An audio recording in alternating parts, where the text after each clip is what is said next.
걸어가신 하나님 아버지, 이렇게 오후 시간도 또 하나님께 영광 돌리며 예배를 드리게 됨을 감사합니다. 이 시간도 예배 드리는 모든 자들에게 성령의 은혜를 베푸시고 주여 신령한 깨달음을 허락하여 주시옵소서. 예배 끝마칠 때까지 주께 모든 것 맡겼고 예수님의 이름으로 기원하옵나이다. 아멘. 찬송합니다. 찬송가 235장.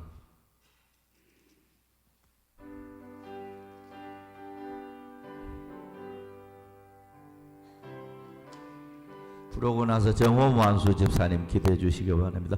부활한 즐거운 우리 집, 밝고도 거룩한 천국에 거룩한 백성들 거기서 영원히 영광에 살겠네. 거기서 기쁘고 즐거운 집에서 거기서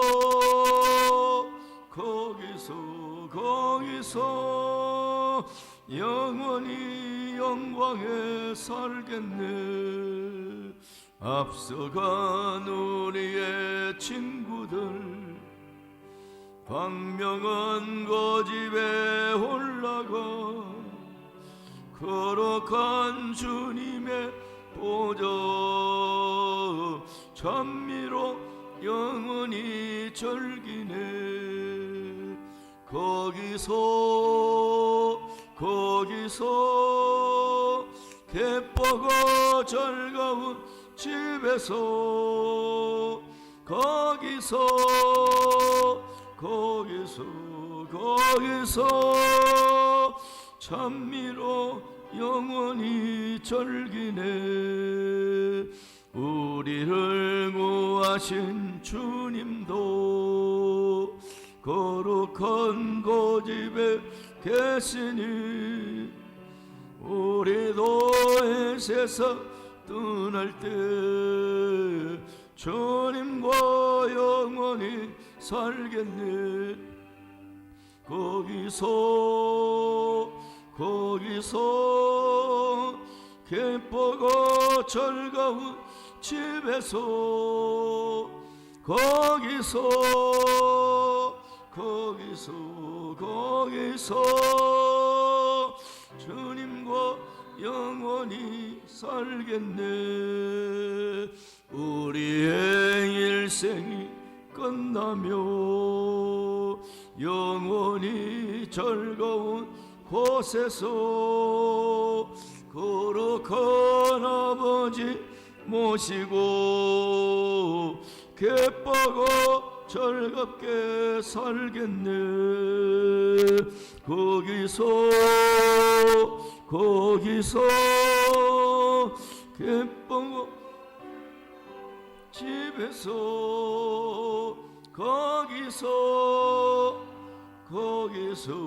거기서 기쁘고 즐겁게 살겠네. 다 같이 우리 기도하겠습니다. 은혜가 충만하신 하나님 아버지, 지난 한 주간 또 저희들을 주님 날개 아래 안보해 주셨다가 거룩한 복된 주일을 맞아 은혜 가운데 주일 성수를 지키게 하시고 또한 이렇게 오후 시간까지 주전으로 발걸음을 인도하여 주시니 진심으로 감사드리오며 아멘. 찬양과 영광을 올려드립니다. 아멘. 이 시간 성도들이 한 자리에서 다 같이 예배를 드리지 못하지만 어느 곳에 있든지 성령 하나님께서 늘 함께하여 주시옵고 예배를 통하여 하나님께 영광을 돌리며 하나님의 축복이 나타날 수 있도록 역사하여 주시옵소서. 아멘. 긍휼하신 하나님 아버지, 저희들이 삶 속에서 알게 모르게 지은 죄들과 허물들을 이 시간 주님 앞에 회개하오니 용서하여 주옵소서. 아멘. 주님만을 바라보며 살겠노라 하면서도 작은 유혹에도 쉽게 흔들리고 넘어지며 살아왔습니다. 너무나도 부족하고 연약한 저희들입니다. 주님, 저희들을 정결케 하여 주시사 세상을 이기며 나아갈 주시옵소서. 아멘. 금년에는 국내외적으로 모두가 힘든 시기라고 합니다. 코로나가 완전히 사라지지 않는 가운데 전쟁과 지진으로 많은 나라와 백성들이 어려움 속에 처해 있습니다. 이 나라는 물론 이 땅의 모든 나라가 하나님 앞에 나옴으로써 회개하고 하나님이 주시는 위로와 평강이 나타날 수 있도록 은총을 베풀어 주시옵소서. 아멘. 특별히 우리 대한민국을 긍휼히 여겨주시기를 간절히 소원합니다. 이 나라가 하루속히 안정을 되찾게 하여 주시옵고 아멘. 국민들 모두가 힘을 연합하여서 국내외적으로 힘든 위기들을 잘 극복하며 나아갈 수 있도록 주님 도와주시옵소서. 아멘. 정치인들이 자기들만의 실리와 욕망이 아니라 국민들을 위한 올바른 정치, 나라를 위한 진정한 정치만을 할 수 있도록 주님께서 간섭하여 주옵소서. 아멘. 하나님께서는 이 나라와 이 민족의 주인 되시오니 주여 이 나라를 불쌍히 여겨 주시옵소서. 아멘. 교회 주인 되신 하나님 아버지, 저희 울산 서부교회가 하나님이 행하신 진리를 잘 드러내는 교회, 성령님이 도우심을 구하며 나아가는 아름다운 교회로 인도하여 주시길 간절히 소원합니다. 아멘. 세상에 믿지 않는 많은 영혼들을 위하여 늘 기도하게 하시옵고 복음의 메시지를 전하는 데 최선을 다하는 서부재단위로 세워주시옵소서. 아멘. 교회는 물론 이 지역 사회에서도 헌신과 봉사를 할 수 있는 능력과 여건을 더하여 주시사 축복하여 주시옵소서. 아멘. 간구하기는 성도들의 가정들마다 붙들어 주시길 간절히 소망합니다. 아멘. 영육 간의 고통과 물질의 어려움이 있는 가정들도 있습니다. 이럴 때일수록 성경 말씀을 굳건히 의지하게 하시옵고 우리들의 목자 되시오며 좋은 것을 주시기를 원하시는 주님만을 의지함으로써 승리하는 삶을 살아가는 성도들이 다 되게 도와주시옵소서. 아멘. 매번 예배를 위하여 돕는 손길들도 있습니다. 교회와 예배를 위하여 묵묵히 헌신봉사하는 일꾼들을 기억하여 주시옵고 하나님의 거룩한 은혜로 축복하여 주옵소서. 아멘. 그들을 섬기기 위해 늘 함께하여 주시옵고 날마다 새로워지는 은총을 베풀어 주시옵소서. 아멘. 이 시간 생명의 말씀을 전하시는 목사님을 권능으로 덧입혀 주시사 자리마다 복음을 힘있게 선포할 수 있도록 능력을 다하여 주시옵소서. 아멘. 또한 앞으로 남아있는 목회 일정에도 항상 주님께서 함께하여 주시옵고 아름다운 목회가 될 수 있도록 주님 인도하여 주시옵소서. 아멘.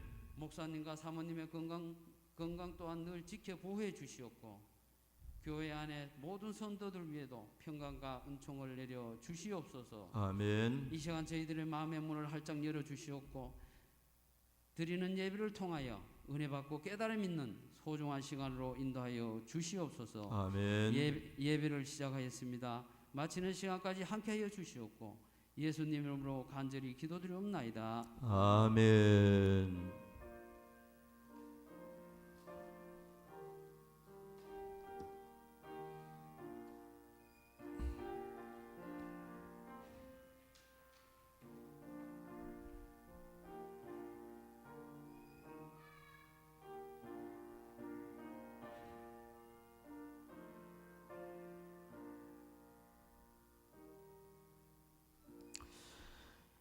성경 말씀 봅니다. 에베소서 2장 8절 9절 보도록 하겠습니다. 봉독합니다. 너희는 그 은혜에 의하여 믿음으로 말미암아 구원을 받았으니 이것은 너희에게서 난 것이 아니요 하나님의 선물이라. 행위에서 난 것이 아니니 이는 누구든지 자랑하지 못하게 함이라. 아멘. 이 시간 보배로운 구원의 선물, 이런 설교 제목으로 교훈을 받도록 하겠습니다. 구원을 보배로 이렇게 표현을 하고 있습니다. 보배는 사람들이 아주 진귀하게 생각하는 보물을 가리키는 말이기도 하죠. 그런데 사람마다 이 보물이라고 생각하는 대상이 다를 수가 있어요. 어떤 사람은 부귀영화가 나에게 보물이더라. 어떤 사람은 사랑이 보물이더라. 어떤 사람은 우리 가족, 가정이 보물이더라. 어떤 사람은 건강과 우리의 생명이 보물이더라. 어떤 사람은 권력이 보물이다. 뭐 등등 사람마다 생각하는 그 내용이 다를 수가 있어요. 그런데 안개처럼 잠시 있다가 없어지는 것은 절대로 귀한 보물이라고 말을 할 수가 없어요. 왜? 금방 소유하고 있다가 사라져버리는 그런 것이라고 하면 아무리 귀한 것을 가지고 있다 해도 금방 사라지니까요. 그건 보물이 되어질 수가 없어요. 권력도 마찬가지고 물질도 마찬가지고 건강도 마찬가지고 세상에 보물이라고 생각하는 것들은 어떻게 보면 일시적인 것들이다. 잠시 있다가 없어지는 안개 같은 것들이라 이렇게 말을 할 수가 있어요. 그러면 진정한 보배는 영원한 거예요. 영원한 것이 보배가 되어질 수 있기 때문입니다.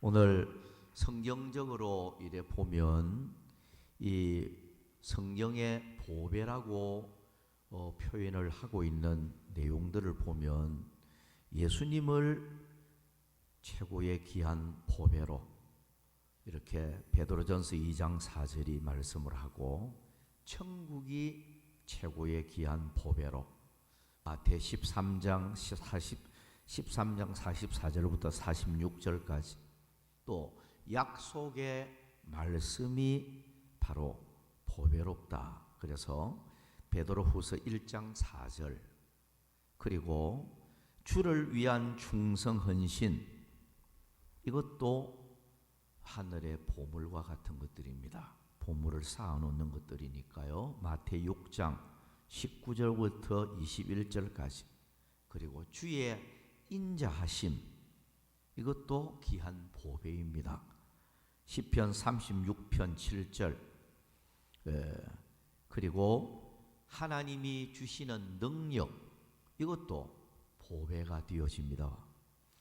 고린도후서 4장 7절 그리고 내게 주신 사명 이것도 보배가 되어집니다. 디모데후서 4장 7절 8절 그리고 구원의 선물 이것은 어떤가는 귀한 보배다 이렇게 말을 할 수가 있어요. 이 시간 간단하게 보배로운 구원의 선물 말씀을 드리도록 하겠습니다. 첫째, 보배로운 구원의 선물은 믿음으로 얻는 선물입니다. 오직 믿음으로만 얻을 수 있는 선물이라는 겁니다. 읽은 본문 8절 9절 말씀에 보면 너희는 그 은혜에 의하여 믿음으로 말미암아 구원을 받았으니 이것은 너희에게서 난 것이 아니요 하나님의 선물이라. 행위에서 난 것이 아니니 이는 누구든지 자랑하지 못하게 함이라. 보배로운 구원의 선물 이거는 영원한 거죠. 이 선물은 오직 믿음으로만 얻을 수 있는 그런 선물입니다. 그래서 베드로후서 1장 1절에 보면 이 믿음을 보배로운 믿음 이렇게 표현을 하고 있고요. 베드로전서 2장 7절에도 보면 믿는 너희에게는 보배이나 라고 말씀을 하고 있어요. 믿는 사람은 이 구원의 선물을 값없이 받기 때문에 보배로운 믿음이 되어진다는 것입니다. 그래서 여러분 이 믿음이라는 것이 얼마나 보배로운지 몰라요. 믿기만 하면 하나님의 자녀가 되고 천국 시민권을 취득하게 되고 하나님께 사랑을 받게 되고 하나님의 보호를 입게 되고 모든 축복이 믿음 안에서 다 이루어지는 것들이에요. 자, 갈라디아 3장 26절을 보면 너희가 다 믿음으로 말미암아 그리스도 예수 안에서 하나님의 아들이 되었으니, 그러니까 뭐 착해서 아들 된 것도 아니고 거룩해서 하나님의 아들이 된 게 아니고요, 믿음으로 하나님의 아들이 되었다. 믿음으로 하나님의 자녀가 되는 축복을 얻었다는 거죠. 그래서 요한복음 1장 12절에 그 이름을 믿는 자들에게는 하나님의 자녀가 되는 권세를 주셨으니, 믿기만 하면 하나님의 자녀로 인정을 해준다는 거죠. 요한복음 5장 24절에는 믿는 자는 영생을 얻었고 심판에 이르지 아니하나니 사망에서 생명으로 옮겼느니라. 멸망에서 이제 벗어나서 영생을 얻는 것도 오직 믿음으로 영생을 얻었다. 분명히 교훈을 하고 있는 것입니다. 그래서 우리가 신약과 구약 가장 중심이 되는 기절을 모든 사람들이 생각할 때 요한복음 3장 16절이라고 그래요. 구약과 신약의 가장 중심이 되는, 핵심이 되는 성경 기절을 요한복음 3장 16절이라고 그래요. 하나님이 세상을 이처럼 사랑하사 독생자를 주셨으니 이는 저를 믿는 자마다 멸망하지 않고 영생을 얻게 하려 하심이라. 믿으면 멸망하지 않고 영생을 얻을 수가 있다. 자, 우리가 이 말씀을 보면서 믿음으로 하나님의 자녀가 되는 특권을 주시고, 믿음으로 천국 시민권을 얻게 되어지고, 믿음으로 제사함과 구원을 받게 되어지고, 믿음으로 소원 응답을 받게 되고, 믿음으로 넘치는 평안을 얻게 되어지고, 믿음으로 심판을 면하고 영생을 얻게 되어지고, 믿음으로 재앙이 물러가고 범사의 복을 받게 되고, 믿음으로 하나님의 나라를 유업으로 받아 누리게 되고, 믿음으로 최후 승리자가 되어서 영원한 나라를 상속받게 된다는 것입니다. 이 모든 축복이 오직 믿음으로 이루어지는 거예요. 그래서 이 참 구원의 공식입니다. 축복의 공식이에요. 믿음 하나 때문에. 그래서 우리가 심지어는 예수님이 십자가에 못 박혀 돌아가실 때 양쪽에 두 강도와 함께 사형을 받게 되어졌는데, 그런데 회개한 한 강도, 회개하지 아니한 강도 둘을 우리가 보게 되는데요. 그런데 분명히 성경적으로는 두 사람 다 처음 못 박혀 처음 달렸을 때는 두 사람 다 예수님을 비방했다고 해놨습니다. 성경이. 누가복음 23장 내용 속에서 가만히 들여다보면 처음에는 분명히 두 사람 다 예수님을 비방을 하고 그렇게 했단 말이에요. 그런데 이제 한 강도는 회개를 했죠. 회개하고 예수님을 받아들이니까 당신의 나라에 임하실 때 나를 기억하소서, 예수님의 나라를 생각했고, 그 믿음을 고백할 때 오늘 네가 나와 함께 낙원에 있으리라. 낙원에 갈 수 있는 특권을 주었어요. 천국에 입성할 수 있는 특권, 그걸 주었단 말이에요. 그것은 오직 믿음으로입니다.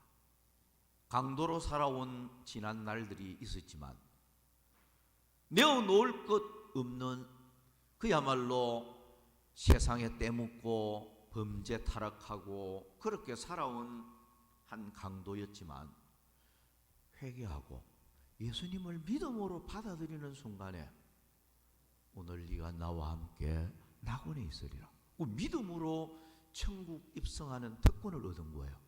이거 보면요, 믿음이라는 것이 얼마나 귀하다는 것을 알 수가 있습니다. 그러면 믿음을 사실 소유하는 것도 내 마음대로 될 것 같아도 내 마음대로 안 됩니다. 내가 믿고 싶어서 믿고 이래서 내가 예수 잘 믿는 것 같고 하는 것 같지만 절대 그렇지 않습니다. 믿음은 진짜로 보배로운 것인데 이 믿음을 소유하기 위해서는 성령께서 내 마음에 찾아오셔서 영의 눈을 열어주고 신령한 영적 총명과 지혜를 주고 믿음을 가질 수 있도록 하나님이 성령께서 간섭하고 만들어줄 때 가능해요. 그래서 성령이 아니면 주님을 주라 할 수 없다 그러나서요. 이 하나님 아버지를 고백하고 부르고 믿는다. 예수님을 나의 구주로 믿는다. 그 믿는다는 이 믿음을 소유하고 있다는 자체가 하나님께서 믿도록 해 주었다는 거예요. 많고 많은 사람들 중에 하나님이 우리에게 보배로운 믿음을 소유하고 살아가도록 믿음을 주었다는 거예요. 그럼 믿음을 가지고 있다는 이 자체가 얼마나 큰 축복을 받았는지 몰라요. 그러니까 여러분, 우리는 정말로 많고 많은 사람들 중에 보배로운 믿음을 소유하고 있음을 감사하고 하나님께 우리는 영광을 돌려야 할 것입니다. 그러면 보배로운 믿음의 선물을 하나님이 왜 주셨는가? 이것만 제가 간략하게 빨리빨리 넘어가고 끝을 맺도록 하겠습니다. 첫째, 하나님의 영광을 찬미하도록 하기 위해서입니다. 에베소서 1장 5절 6절 그 기쁘신 뜻대로 우리를 예정하사 예수 그리스도로 말미암아 자기의 아들들이 되게 하셨으니 이는 그가 사랑하시는 자 안에서 우리에게 거저 주시는 바 그의 은혜의 영광을 찬송하게 하려는 것이라. 하나님을 찬송하고 하나님께 영광 돌리는 사람 되도록 하기 위해서 하나님이 보배로운 믿음을 우리에게 주셨다. 두 번째는 주님을 기쁘시게 하기 위해서입니다. 고린도서 5장 9절 말씀에 보면 그런즉 우리는 몸으로 있든지 떠나든지 주를 기쁘시게 하는 자가 되기를 힘쓰노라. 로마서 14장 8절에 보면 우리가 살아도 주를 위하여 살고 죽어도 주를 위하여 죽나니 그러므로 사나 죽으나 우리가 주의 것이로다. 보배로운 믿음을 소유하고 있는 사람들은요, 너희는 내 것이다. 주님의 특별 소유로 삼아놨어요. 그러면 살든지 죽든지 죽을 때까지 주님을 위하여 살아가는 것이 당연하다. 주님을 위해서 아낌없이 헌신하는 이런 자세를 가져야 되겠습니다. 세 번째는 주님만을 존귀하게 하고 자랑하도록 하기 위해서입니다. 빌립보 1장 20절 21절 나의 간절한 기대와 소망을 따라 아무 일에든지 부끄러워하지 아니하고 지금도 전과 같이 온전히 담대하여 살든지 죽든지 내 몸에서 그리스도가 존귀하게 되게 하려 하나니 이는 내게 사는 것이 그리스도니 죽는 것도 유익함이라. 우리가 살든지 죽든지 내 몸에서 주님만을 존귀하게 하는 이 일을 우리가 마땅히 해야 할 것입니다. 갈라디아 6장 14절에 보면 그러나 내게는 우리 주 예수 그리스도의 십자가 외에 결코 자랑할 것이 없으니. 자, 여러분, 오늘 우리는 보배로운 믿음 주셨으니까요, 남은 여생 사는 동안에 내 삶을 통해서 주님을 존귀하게 하고 주님을 자랑하고 진리를 자랑하는 이런 역할을 우리가 잘 감당해야 되겠습니다. 네 번째는 영원히 함께하며 전도하는 사람 되도록 하기 위해서입니다. 마가복음 3장 13절부터 15절까지 보면 또 산에 오르사 자기가 원하는 자들을 부르시니 나온지라 이에 12를 세우셨으니 이는 자기와 함께 있게 하시고 또 보내사 전도도 하며. 자, 이것은 제자들을 선택한 목적이기도 합니다. 제자들을 선택한 목적이나 우리를 하나님이 선택한 목적이 다 비슷합니다. 첫째는 함께하기 위해서 불렀다는 거예요. 함께하기 위해서. 이것은 세상 끝나는 날까지 함께, 천국에 가서도 함께, 영원히 함께. 함께하기 위해서 우리를 선택하셔서요. 또 하나는 이 악한 세상에 보내어서 사람 낚는 업으로, 정인으로 전도하도록 하기 위해서다. 이거는 제자들의 사명이기도 하고 우리의 사명이기도 해요. 우리는 세상에 보냄을 받은 사람들이죠. 그렇습니다. 그러면 우리는 항상 어느 동네에 살든지 간에 하나님께서 나를 이곳에 보냈다, 복음을 위해서 보냄을 받은 사람들이다, 이렇게 생각해야 돼요. 그런 면에서 우리는 죽을 때까지 항상 진리를 자랑하고 복음을 전하고자 하는 이런 중심을 우리는 가져야겠습니다. 다섯 번째로, 몸을 산 제물로 드려 헌신하도록 하기 위해서입니다. 로마서 12장 1절 2절, 너희 몸을 하나님이 기뻐하시는 거룩한 산 제물로 드리라. 우리 몸을 하나님 앞에 온전히 드리는 이런 삶을 살아야 되겠고요. 여섯 번째는 성령을 따라 행하고 성령의 열매를 맺도록 하기 위해서입니다. 갈라디아 5장 16절 말씀에 너희는 성령을 따라 행하라. 22절 23절에 보면 오직 성령의 열매는 사랑과 희락과 화평과 오래 참음과 자비와 양성과 충성과 온유와 절제니 이 같은 것을 금지할 법이 없느니라. 자, 우리는 구원의 선물을, 이 보배로운 선물을 받았으니까요, 성령을 따라 행해야 된다, 성령의 열매를 맺도록 해야 된다 하는 것입니다. 일곱 번째는 천국의 기업을 주시기 위해서입니다.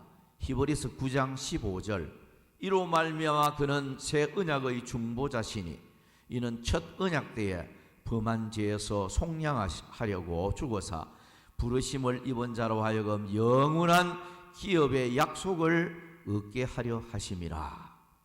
그렇습니다. 영원한 기업의 약속, 천국을 우리에게 선물로 주기 위해서 주님은 우리를 택하셨고 보배로운 믿음을 선물로 주신 것입니다.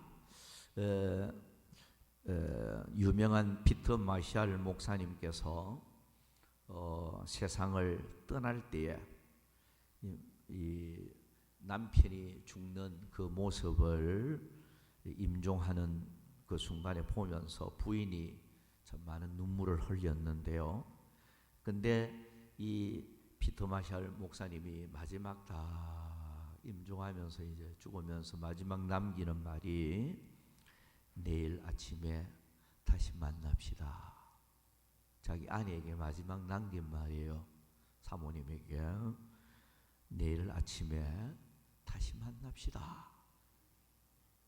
웃으면서 이 말을 남기고 죽었죠. 그러니까 사모님이 용기를 얻어서 수필처럼 글을 적게 되었습니다. 그래서 나의 남편은 목사였다 라는 제목의 책을 내어서 완전히 베스트셀러가 되었습니다. 그리고 그 외에도 여러 책들을 내어서 유명한 이런 작가로서의 명성을 얻었는데요. 남편이 죽는 모습을 보면서 아침에 다시 만납시다. 그걸 보면서 참 하늘의 소망, 예수 믿는 사람들이 참 소망이 있음을 보여주는, 그래서 여러분 예수 믿는 사람들의 죽음을 천국 환송식이라는 표현을 많이 써요. 그래서 뭐 예수 잘 믿다가 죽은 사람 그 발인 예배를 드리든지 뭐 이럴 때 천국 환송식 이렇게 적죠. 천국에 입성하는, 천국 보내는 환송식이라는 거예요. 의미가 있죠. 그 불신자들은 그걸 발인 예배를 드릴 때 영결식이라고 많이 써요. 영결식, 영원한 이별, 영결식. 천국 환송식과 영결식 너무 차이가 크잖아요. 이번에 캄보디아 보니까 오늘 새벽에도 잠시 언급을 했습니다만 희한한 그 장례식을 보았어요. 차를 타고 오는 가운데 보았는데 굉장히 거창하게 앞에서 사람들이 가고 큰 차가 뒤에 또 두 대가 가고 시신을 싣고 있는 또 차에는 양쪽에 또 성녀들이 딱 또 둘이 앉아 있고 말이죠. 그걸 뭐 극락왕생하라고 그러는지 몰라도 그 모습을 보면서, 그러나 아무리 화려하게 돈을 많이 들여서 장례식을 거행해도 불신자는 천국에 입성하는 천국 환송식은 될 수가 없습니다. 멸망의 영결식밖에 안 돼요. 그죠? 오늘 우리들은 보배로운 믿음을 주님께 받았으니 우리는 죽어도 천국 가게 되니까 믿는 사람들은 천국에서 다시 만나는 이런 순간이 오죠. 자, 오늘 우리는 많고 많은 사람 중에 보배로운 믿음, 이거 주님이 선물로 주셨으니까 우리가 믿음으로 소망 가운데 살고 있습니다. 그러나 믿지 않는 사람들은 이런 소망이 없어요. 눈에 보이는 세상 것만 쫓다가 결국 멸망에 떨어질 수밖에 없어요. 그렇다면 우리는 남은 평생 사는 동안 주를 위해서 더욱더 복음을 전하기를 힘쓰고 한 영혼이라도 주께로 인도하고자 하는 이런 그 마음으로 힘쓰는 우리가 되어져야 되겠고, 하나님이 보배로운 믿음 주셨으니까 우리 몸에서 주님을 존귀하게 하고 주님을 자랑하고 주님을 기쁘시게 하고 하나님을 영화롭게 하는 이런 삶을 오늘 우리가 남은 여생에 살아야 될 줄 믿습니다. 자, 오늘 여기까지만 말씀을 드리도록 하겠습니다. 찬송가 521장